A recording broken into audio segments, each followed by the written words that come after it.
আজকে আমি হাজির হয়েছি আরও একটা জমজমাটি বিয়ের খাওয়া-দাওয়া নিয়ে। এটা ছিল আমার বন্ধুর বোনের বিয়ের।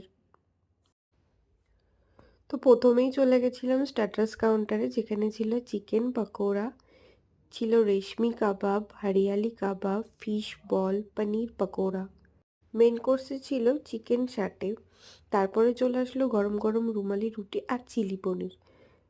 ছিল সাদা ভাত, ভেজ ডাল, আর ছিল ঝুরি আলু ভাজা। ঝুরি আলু ভাজা দিয়ে ভেজ ডাল দিয়ে একটু লেবু দিয়ে খেতে যে কী দারুণ লাগে। ছিল ভেটকি ভাপা। ভেটকি মাছটা ছিল অত্যন্ত ফ্রেশ। আর ছিল আজকের শো স্টপার মাটন কষা আর পোলাও। ছিল চাটনি, পাঁপড়, ম্যাঙ্গো লট চমচম, আর শেষে ছিল আইসক্রিম।